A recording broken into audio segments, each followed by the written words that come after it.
All right, so Okay. here's the number 3 common misconception about going from Microsoft Flight Sim to real life flying. Mr. P.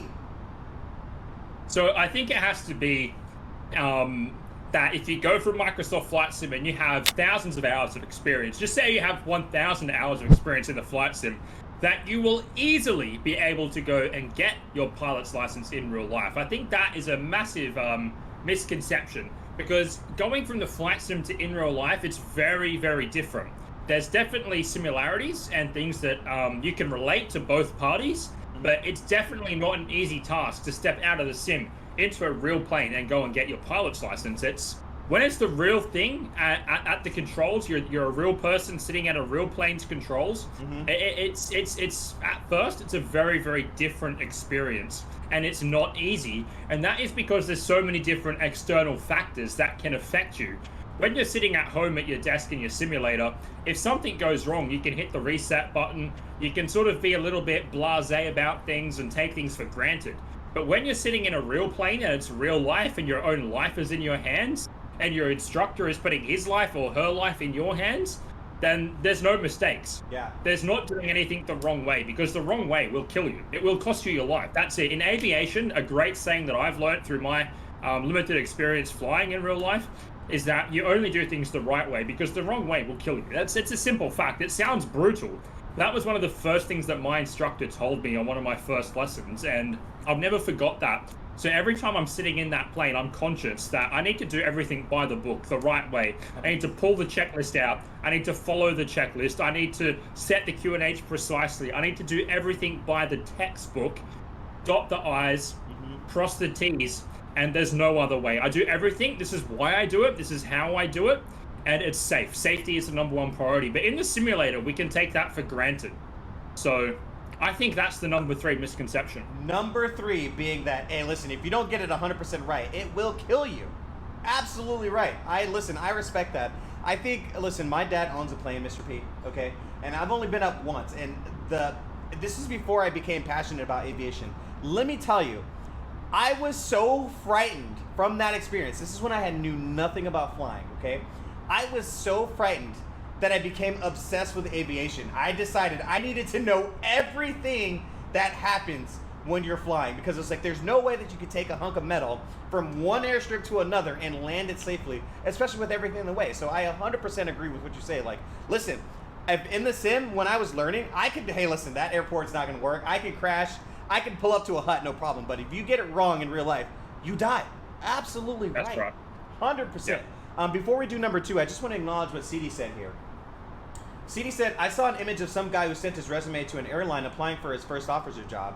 He said he was a captain with over 3,000 hours in a Delta Virtual Airlines. Do you know how much that is worth? Absolutely nothing. Oh my God, CD. But talking about it, okay? Talking about it. And actually, I think that'll segue us into number 2. So, again. And that guy was Mr. Pilot. Yeah, that was Mr. Pilot. He was like, listen, I got 1,000 hours in the sim, okay? Listen, fly me out. All right, number 2, common misconception about going from Microsoft Flight Simulator to real life flying. Mr. P. Okay, so I think number 2 has to be the amount of study that's involved, right? So I think people think, well, we can go on YouTube, we can go on Twitch, we can watch fantastic streamers like Sky Command, CDL, Delta Scott, 100 Above. Like, there's so many great streamers, but I think there's a misconception that they'll find because they know that stuff, they'll find the flying in real life and the theory easy. But it's like I said before, it kind of ties into the first point, number 3, that it's easy. It's not. The study is the study, right? And basically what you might know from the sim, when you set foot in a real classroom and go for your real pilot's license, that all means nothing. Like, you have to be open-minded. You have to be able to learn from scratch. Find a good instructor that you gel with, that you bond with, because this person is putting their life in your hands and teaching you how to fly, which is an amazing thing. So you need to find a school that you're also going to bond with and have a good relationship with. But I think the study that goes with it, like when on my first day I rocked up, I paid my $650 theory levy, and I got these 4 textbooks that are like, inches, an inch or 2 inches thick, and I need to know them inside out to be able to go and pass all my exams. Like, when you come out of a simulator, there's so much even though you can be so in depth with a simulator like Microsoft Flight Sim, there's still so much that we don't know. And for someone like me that flies airliners to go into GA, like, really, I know zero about GA flying. When do you see me do GA on stream? Never, because I don't know about it. Because I don't know about it. So just because I know everything about an airliner in a sim doesn't mean I'm going to know everything in real life. So I think that could be misconstrued or misconceived. And that was something that really opened my eyes. I had to be so open-minded and go in thinking that I'm brand new and I've never flown a plane even in the simulator before. And I think that was a good advantage if you can do that and you can be open-minded and just learn what that instructor is teaching you and don't think that you know it all. You're going to excel. Yep. Listen, I thought I was king shit, okay, once upon a while. I took a discovery flight years after I was like simming in Microsoft Flight Sim, or was it FSX back then, right? 2002 series or whatever. I thought I was king shit. I took a discovery flight. I was telling my instructor, I was like, listen, I've simmed for over, I was like that guy in CD's message, like I flew over 100 hours. Listen, I am in airliners. I know everything. And I jumped in the Cessna 172 and it was, listen, I was like, steam gauges, where's your Garmin package? Like, what are these 5 little, and listen, everything just went out the window. And also it's different from going into the sim and just doing it for real. You know, like the amount of preparedness that I thought I had compared to what I needed to have in this, even just doing an introductory flight was years apart. Right. And again, I was already doing IFR landings, doing a bunch of crazy shit in Boeings, you know what I mean? Way back then, but to jump from sim to jump in IRL, it was a whole different monster. And actually, Mr. P, it happened again. It happened again. I actually got a gift card for one of those standalone 747s, you know, where you could just go in for an hour and do your thing. And I was I was simming hard. I was like, listen, I know my thing.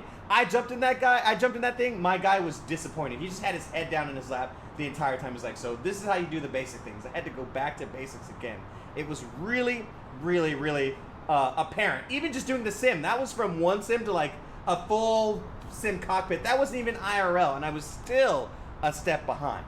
And the number one common misconception about going from Microsoft Flight Sim to flying in IRL, Mr. P. Easy W on this one. The number one misconception about flying in Flight Sim compared to going for your real-life pilot's license is that, well, I can land a plane in the sim, so I can land a plane in real life. Let me just say, no, you cannot. You cannot. You cannot. Talk about it, Mr. It's P. so different. It's so different, guys. Like, how many times have you seen Mr. Pilot come into Paro in an A320 and do a -4 feet per minute landing, a -1 feet per minute landing in Lithuania, land in Innsbruck in 0 visibility, land in Paro in 0 visibility, land at Madeira, land at Gibraltar, land at any dangerous airport in the world, Samos 5 times. But in real life, you know what happened on my first landing? What happened? You know what happened on my first landing? What? And let me just prelude this. Let me just prelude this by saying, when you land on the sim and it's in an A320 and you come down and you think it's all good and then you slap it on the runway and you go, oh, that was -250 feet per minute. I now suddenly have crippling depression because I'm a shit pilot, you know? I've just landed this plane at -250 and done a terrible job. You know, it feels bad. Yeah. It feels bad, right? My first landing that my instructor gave me full manual control of. This is what happened. So we took off, everything was good. I flew the circuit pattern, revs, height, heading, speed, spacing, all good. We're going downwind. Yeah. Okay, we're abeam the threshold of the departure runway. I'm doing my checks, brakes, undercarriage, mixture, fuel valve open, hatches and harnesses secure. Yep. Aerodrome runway is clear. Lights are on. Bomb file check complete. We're cruising on. We're abeam the threshold of runway 21 where we're landing. Pull the power back. Hold the nose up. Hold the altitude. The speed leaves off. Yep. Flaps 1. Flaps 1. Revs 3-6. Lean forward. Hold the height. Hold the height. Gotta hold Trying to adjust the revs to height to hold 1,000 feet. We're all good. Right. 45-degree angle from the threshold. I'm intercepting that to turn base. We're turning base. I'm gliding in. The power's back. I'm descending. It's looking beautiful. Yeah. We're looking for 700 feet to turn final on this approach and on this day with a bit of headwind. Okay. We turn final. I'm looking good. I'm level. It's rudder only from here. We're like a salmon, left and right at the center line, left and right at the center line. Remember what I said? If we land hard in the sim, we're distraught. You can see it on our faces, streamers. We're upset. We're disappointed. The gear is down because we don't have a retractable gear. The gear is down. I'm coming in. We're coming in. I'm coming in. Right. We're coming down. We're over the threshold. I'm 60 knots. The speed is perfect. Left hand on the stick. I'm in ground effect, baby. I'm in ground effect. Cut the power. I start the flare. Bang! We smash into the ground. And you know what I did? You know what I did? I looked at the instructor and I said, well, that was good, wasn't it? No, he said, well, we're alive. I had to let you feel what it feels like when you mess it up. I had to let you feel what it feels like when you mess it up. He said, what you did was go to here and stop the flare, and that meant that we smashed into the ground. You've got to flare constantly. The stick should be in your lap. The stick should be in your lap. I just looked at the ground and went down. I just looked at the ground and went down. Oh, bang! No. We smashed it. We smashed it. I looked at him and went, well, that was good. And he's like, yeah, well, we're alive. I had to let you feel like, you know, what it's like when you mess it up. Dang! No, you know your instructors are super savage, too. They let you have it, bro. They let you know. Oh, yeah.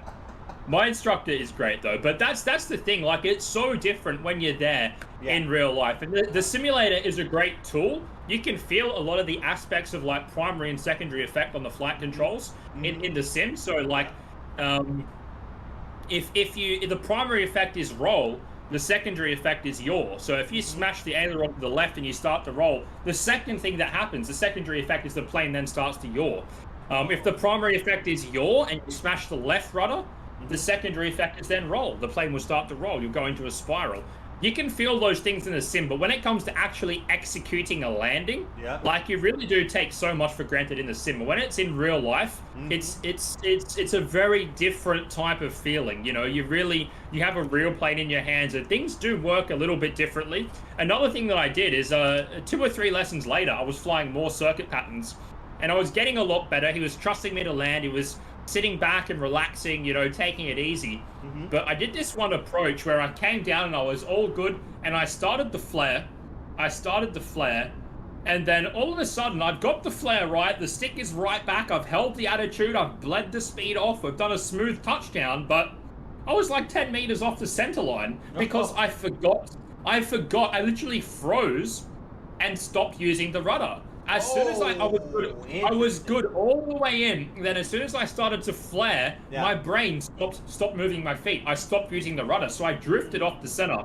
I did a smooth touchdown, but then we're miles off the center line, you know. So there's so many moving parts and pieces to the puzzle when you're in the real plane, and I think that would have to be the #1 misconception. To sum it all up, if you can land a plane in the simulator, it's totally different in real life. Woo! Mr. P dropping the truth on your head top. Now listen, on my discovery flight, well, first of all, I 100% agree with everything that you said, obviously. To no surprise, right? Me and Mr. P 100% aligned, okay? On that same discovery flight, I was going that same bravado. I was telling my instructor, hey, listen, my dad owns a plane, I know how to fly, so he let me land it, right? And I just remember coming in thinking that I was king shit, and then him just mashing the power at the end at the last minute, because I was like, I was confused. I was like, why did you do that? He was like, if we didn't put the power in at the end, that vertical speed would have killed us all. Okay, we would have died. So listen, it is not the same. I 100% agree with Mr. P. Oh my God! And how many hours do you have? Really quick, how many hours? In total, I've done 16 hours now. Almost halfway, my guy. Almost halfway. I love it. And that was the top 3 common misconceptions going from Microsoft Flight Sim to in real life flying. And I hope you guys enjoyed that. I hope you guys did.